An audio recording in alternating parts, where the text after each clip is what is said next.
Hi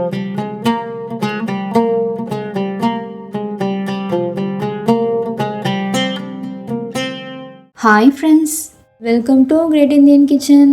நம்ம இன்னைக்கு ரொம்ப டேஸ்டியான 4 விதமான டீ டைம் ஸ்நாக் ரெசிபிஸ் எப்படி செய்கிறதுன்னு பார்க்க போகிறோம். ஒன்று வந்து மெது பக்கோடா, அதுக்கப்புறமா மசாலா கடலை, அதுக்கப்புறம் மிளகு காரா சேவ், இன்னொன்று வந்து எல்லாருக்கும் ரொம்ப பிடிச்ச மசால் வடை. இந்த 4 ஸ்நாக்ஸுமே டீ கூட வச்சு சாப்பிட்றதுக்கு பக்காவான காம்பினேஷனாக இருக்கும். ஸோ மிஸ் பண்ணாமல் வீட்டில் செஞ்சு பாருங்கள். இப்போ வாங்க இதை எப்படி செய்கிறதுன்னு பார்க்கலாம்.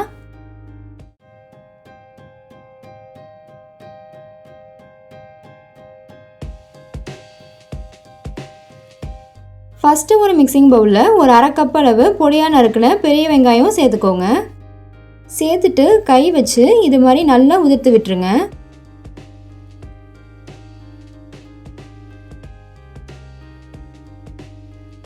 இப்போ இதில் 2 பச்சை மிளகாவை கட் பண்ணிவிட்டு சேர்த்துக்கோங்க. கூடவே 1 டீஸ்பூன் பொடியாக நறுக்கின இஞ்சி, கொஞ்சமாக பொடியாக நறுக்கின கருவேப்பிலை, அரை டீஸ்பூன் அளவு சோம்பு, அடுத்து இது கூட 1 கப் அளவு கடலை மாவு, 1/4 கப் அளவு அரிசி மாவு சேர்த்துக்கோங்க. கூடவே 1/4 டீஸ்பூன் பெருங்காயத்தூள், 1/4 டீஸ்பூன் மஞ்சள் தூள், 1 பிஞ்ச் அளவு பேக்கிங் சோடா அதாவது சோடா உப்பு, 1 டீஸ்பூன் உப்பு சேர்த்துட்டு நல்லா கலந்து விட்டுருங்க.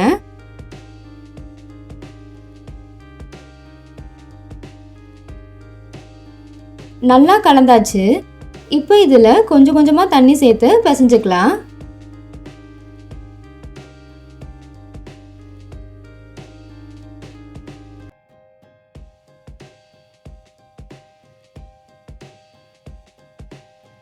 மாவு வந்து ரொம்ப தண்ணியாகவும் இருக்கக்கூடாது, ரொம்ப கெட்டியாகவும் இருக்கக்கூடாது. பாருங்கள், இந்த அளவுக்கு இருக்கணும். இது வந்து கரெக்டான கன்சிஸ்டன்சி. எனக்கு வந்து கரெக்டாக 3/4 கப் அளவு தண்ணி தேவைப்பட்டுச்சு. இந்த மாதிரி இருந்து எண்ணெயில் எடுத்து போட்டோம்னா நம்ம மெது பக்கோடா நல்லா சாஃப்டாக இருக்கும். இப்போ மாவு ரெடி ஆகிடுச்சு. நம்ம பக்கோடாவை போட்டு எடுத்துடலாம். எண்ணெய் நல்லா சூடாக இருக்குது.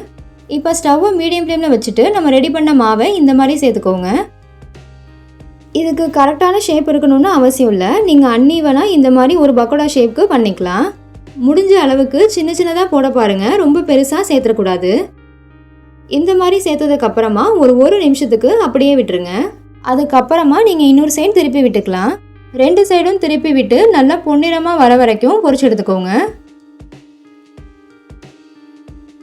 ஒன்றோட ஒன்று ஒட்டி இருக்க மாதிரி இருந்துச்சுன்னா லேசாக கரண்டி வச்சு இது மாதிரி எடுத்து விடுங்க, தனியாக வந்துடும்.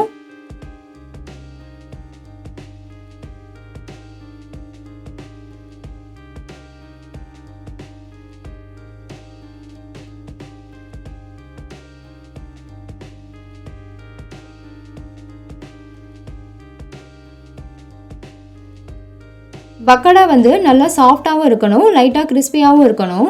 பாருங்கள், இந்த ஸ்டேஜில் நம்ம வெளியில் எடுத்துடலாம்.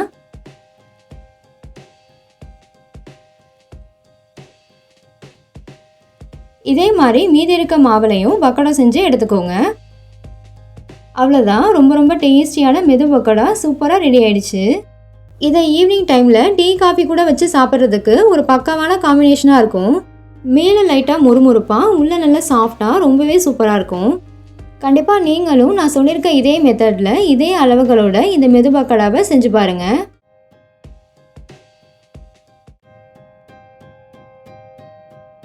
ஃபஸ்ட்டு ஒரு மிக்சிங் பவுலில் 1 கப் அளவு காய்ந்த வேர்க்கடலை சேர்த்துக்கோங்க. இது வந்து ஒரு 200 கிராம் அளவு இருக்கும். இந்த ரெசிபிக்கு வறுத்த வேர்க்கடலை யூஸ் பண்ணக்கூடாது, பச்சையான வேர்க்கடலை தான் யூஸ் பண்ணணும். இது கூடவே அரை கப் அளவு கடலை மாவு, 1/4 கப் அளவு அரிசி மாவு சேர்த்துக்கோங்க. கூடவே 2 டீஸ்பூன் மிளகாத்தூள். ஒருவேளை நீங்கள் காஷ்மீரி மிளகாத்தூள் யூஸ் பண்ணிங்கன்னா 1 டேபிள் ஸ்பூன் சேர்த்துக்கோங்க, சரியாக இருக்கும்.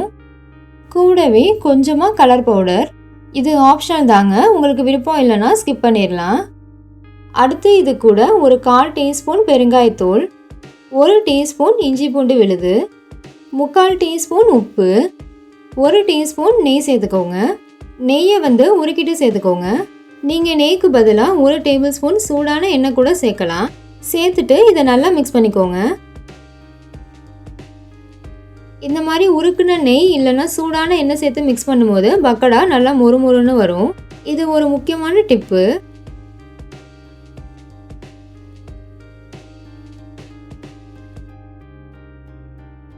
நல்லா மிக்ஸ் பண்ணியாச்சு. இப்போ இதில் கொஞ்சம் கொஞ்சமாக தண்ணி சேர்த்து நல்லா பிசைஞ்சுக்கோங்க. இந்த ரெசிபிக்கு ரொம்ப கம்மியாக தான் தண்ணி தேவைப்படும்.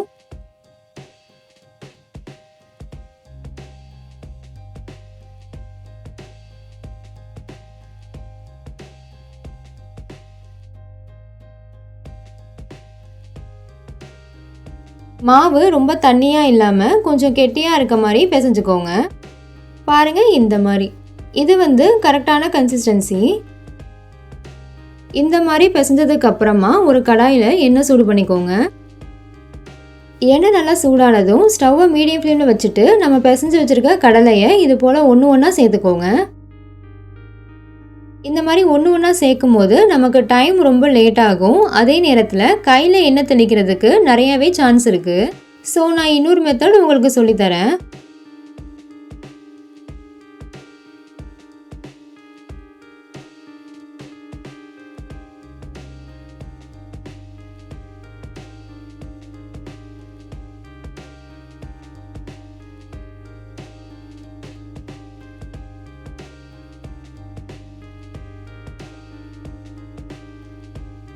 ரெண்டு சைடும் திருப்பி விட்டு நல்லா மொறுமொறுன்னு வர வரைக்கும் பொரிச்சு எடுத்துக்கோங்க.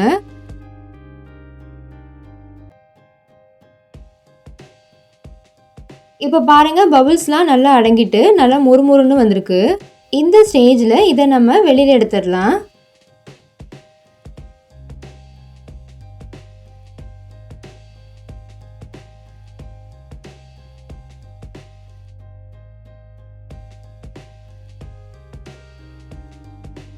நான் இன்னொரு மெத்தட் ஒன்று சொல்லித்தரேன்னு சொன்னேன்ல, அது என்னென்னா இந்த மாதிரி அரிக்கரண்டியில் சேர்த்துட்டு அதுக்கப்புறமா எண்ணெயில் சேர்த்துக்கோங்க. இந்த மெத்தட் பிகினர்ஸ்க்கு ரொம்பவே ஹெல்ப்ஃபுல்லாக இருக்கும்.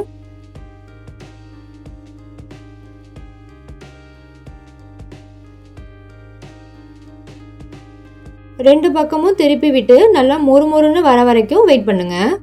ஸ்டவ் மீடியம் ஃப்ளேம்லேயே இருக்கட்டும்.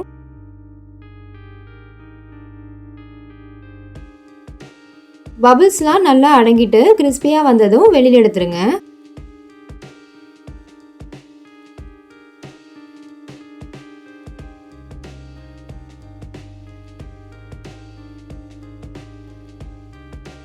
இதே போல் மீதி இருக்கிறதையும் போட்டு பொரிச்சுக்கோங்க.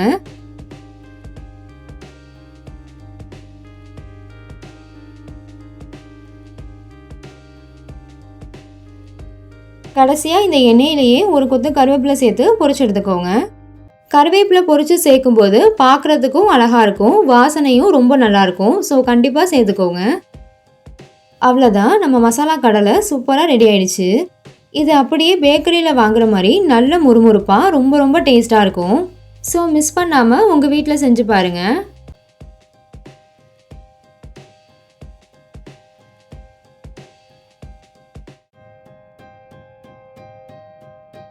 ஃபஸ்ட்டு ஒரு மிக்சிங் பவுலில் ஒரு சல்லடை வச்சுக்கோங்க.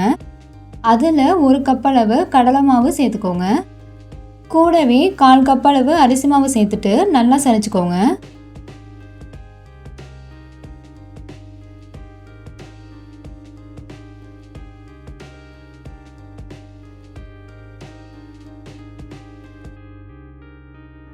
நல்லா சலிச்சு எடுத்தாச்சு. நான் 1 டீஸ்பூன் மிளகை இந்த மாதிரி கொரகொரப்பாக இடித்து எடுத்து வச்சுருக்கேன். அதை இப்போ இது கூட சேர்த்துக்கலாம். ஃபைன் பவுடரை அரைச்சி சேர்க்குறத விட இந்த மாதிரி கொரகொரப்பாக இடிச்சிட்டு சேர்த்தோம்னா சாப்பிடும்போது வாயில் கடிப்படும், ரொம்ப நல்லாயிருக்கும்.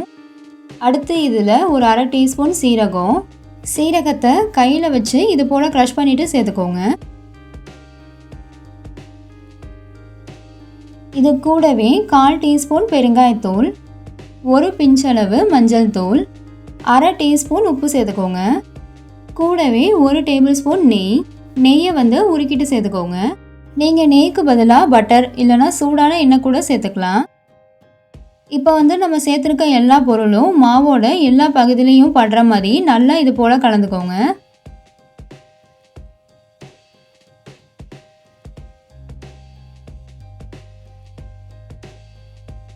நல்லா கலந்தாச்சு. இப்போ இதில் தேவையான அளவு தண்ணி சேர்த்து சப்பாத்தி மாவை விட கொஞ்சம் சாஃப்டான மாவு பக்குவத்துக்கு பிசைஞ்சு எடுத்துக்கோங்க.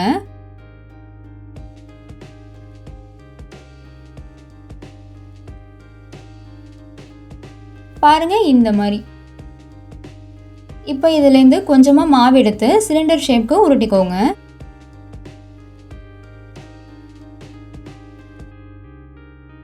மீதி இருக்க மாவை ஒரு ஈரத்துணி போட்டு கவர் பண்ணி வச்சுருங்க. அப்போ தான் மாவு காஞ்சு போகாமல் இருக்கும்.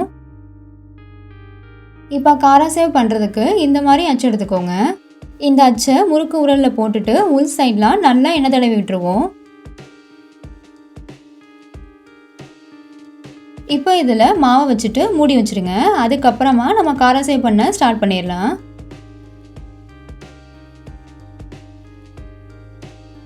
எண்ணெயை ஹை ஃப்ளேமில் வச்சு நல்லா சூடு பண்ணிக்கோங்க.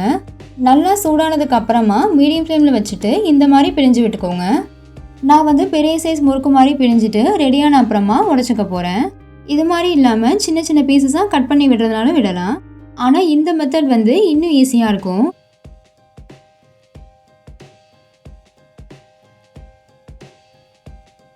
ஒரு சைடு நல்லா வெந்ததுக்கு அப்புறமா தான் இன்னொரு சைடு திருப்பி விடணும். இந்த மாதிரி ஒரு ஃபோக் யூஸ் பண்ணி திருப்பி விட்டுக்கோங்க, உங்களுக்கு ஈஸியாக இருக்கும்.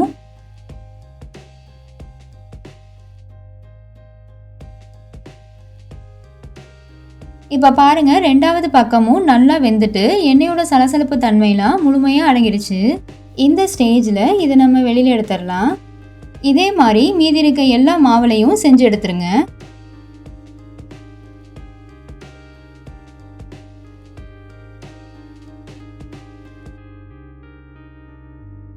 எல்லாமே ரெடியாக இருக்குது. இது போல் ஒரு தட்டில் வச்சுட்டு நம்ம சின்ன சின்னதாக காரசே மாதிரி உடைச்சி விட்டுறலாம்.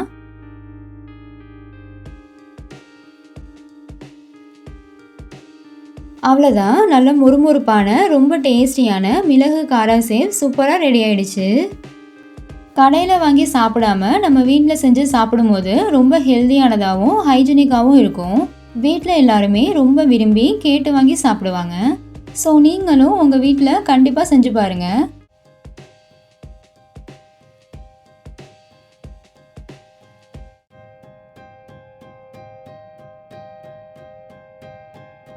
ஃபஸ்ட்டு இந்த ரெசிபி செய்கிறதுக்கு 1 கப் கடலைப்பருப்பை 2 மணி நேரம் தண்ணியில் ஊற வச்சு எடுத்திருக்கேன். கடலைப்பருப்பை ரொம்ப நேரம் ஊற வைக்கக்கூடாது, 2 மணி நேரம் ஊறினா போதும்.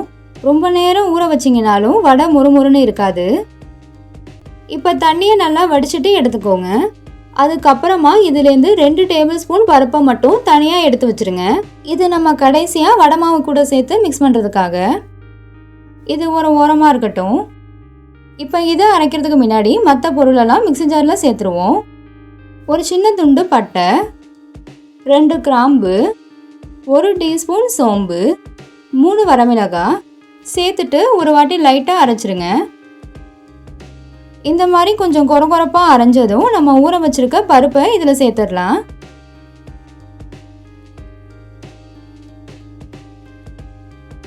கூடவே தேவையான அளவு உப்பு, நான் வந்து 1/2 டீஸ்பூன் உப்பு சேர்த்துருக்கேன்.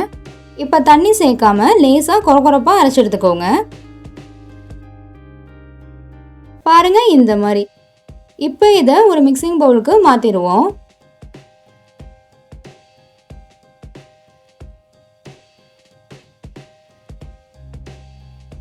நம்ம தனியாக எடுத்து வச்சுருந்தோம்ல 2 டேபிள் ஸ்பூன் ஊற வச்ச கடலைப்பருப்பு, அதை இப்போ இது கூட சேர்த்துருங்க.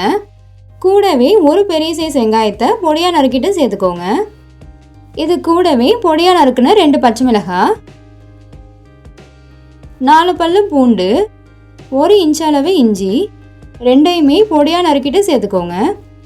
கூடவே பொடியாக நறுக்குன கருவேப்பிலை கொஞ்சம், பொடியாக நறுக்குன கொத்தமல்லி இலை கொஞ்சம்.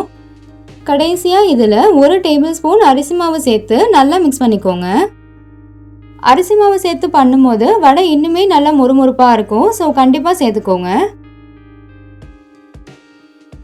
இந்த ஸ்டேஜில் உப்பு செக் பண்ணி பார்த்துட்டு தேவைப்பட்டுச்சுன்னா நீங்கள் சேர்த்துக்கலாம். இப்போ மாவு நல்லா மிக்ஸ் பண்ணியாச்சு. இது வந்து கரெக்டான கன்சிஸ்டன்சி. இதுலேருந்து ஒரு சின்ன உருண்டை எடுத்துட்டு லேசாக இது போல் உருட்டிக்கோங்க. இதே மாதிரி மீதி இருக்க மாவுலையும் உருட்டி எடுத்து வச்சுருங்க. அதுக்கப்புறமா நம்ம உள்ளங்கையில் வச்சு வடை ஷேப்க்கு தட்டிக்கலாம்.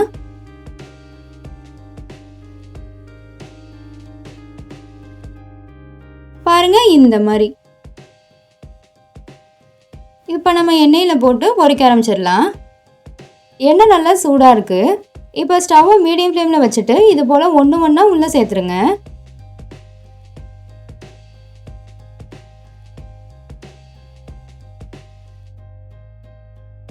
சேர்த்துட்டு 2 சைடும் திருப்பி விட்டு நல்லா பொன்னிறமாக வர வரைக்கும் பொரிச்சு எடுத்துக்கோங்க. ஸ்டவ் வந்து மீடியம் ஃப்ளேமில் இருக்கட்டும், ஹை ஃப்ளேமில் வச்சிட வேணாம். ஹை ஃப்ளேமில் வச்சிங்கன்னா வெளியில் சீக்கிரமாகவே கலர் வந்துடும், ஆனால் உள்ளே மாவு வேகாமல் இருக்கும். ஸோ மீடியம் ஃப்ளேம்லேயே வச்சுக்கோங்க.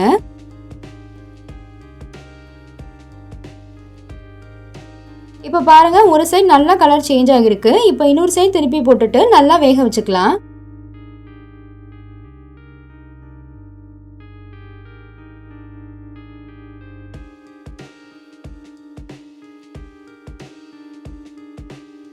பாருங்க, இப்போ 2 சைடுமே நல்ல கலர் சேஞ்ச் ஆயிட்டு நல்லா மொறுமொறுன்னு வந்திருக்கு. இந்த ஸ்டேஜ்ல இதை வெளியில எடுத்துடலாம்.